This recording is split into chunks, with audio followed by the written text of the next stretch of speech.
Dick Cheney has a new book. It's called Heart, an American Medical Odyssey. And in the book, he reveals that his last heart surgery, which happened in 2010, was so serious that he, quote, needed to say goodbye to his family. And of course, he did that beforehand, before he went under the anesthesia and then went into the surgery. And the reason why, simply because he wasn't sure that he was going to make it, right? And the doctors weren't sure either.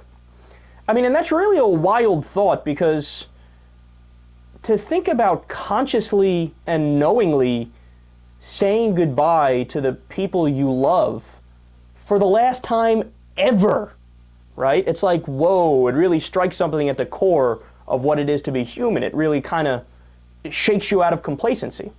So that was an interesting fact in this new article about this from Huffington Post. But what's even more interesting to me is the other thing that he says.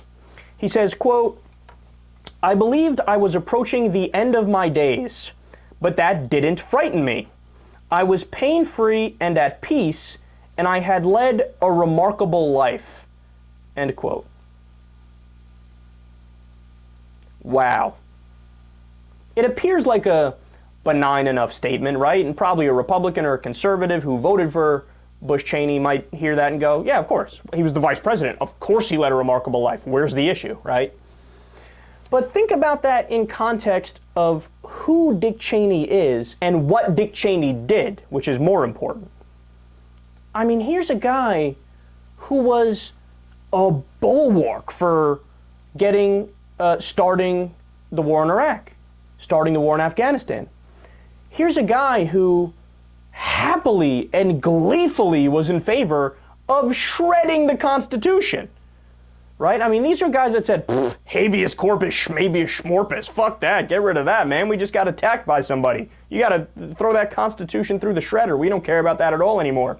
Due process of law, down the drain. Protection from cruel and unusual punishment, down the drain. We literally took a communist Chinese manual on how to torture and used that to teach our interrogators how to do it. And then when we got called out on it, when they got called out on it by the media, what did they say? This isn't torture, how dare you? It's enhanced interrogation. Well, say hi to Orwell for me, because that is a direct phrase from Orwell, right? Like, take something and just put a flowery phrase on it, even though it's a horrible thing, and just do that.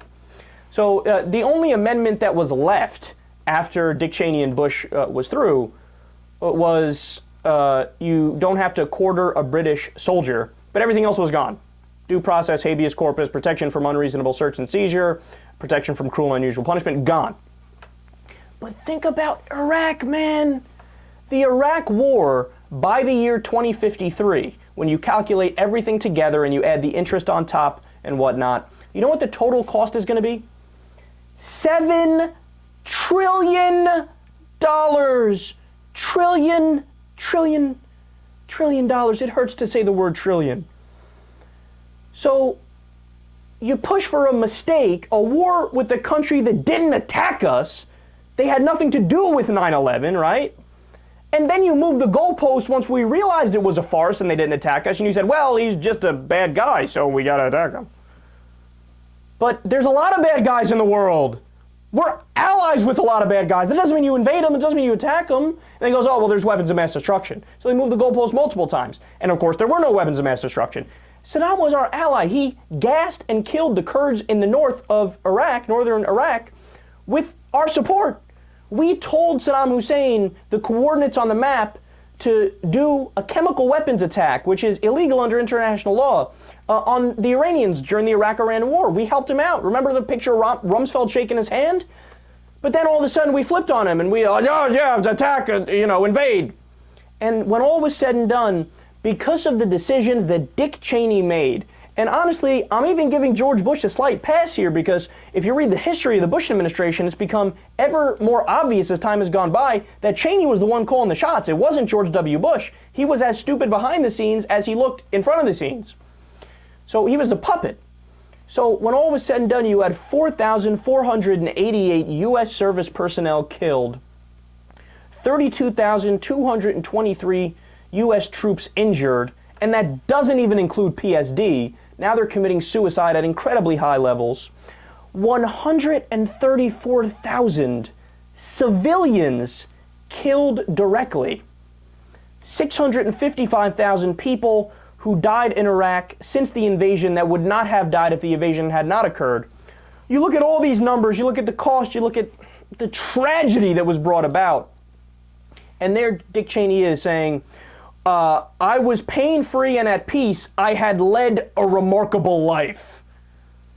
The lack of introspection and the complete disregard and the sheer narcissism and ethnocentrism and egocentrism of Dick Cheney is mind-boggling, man.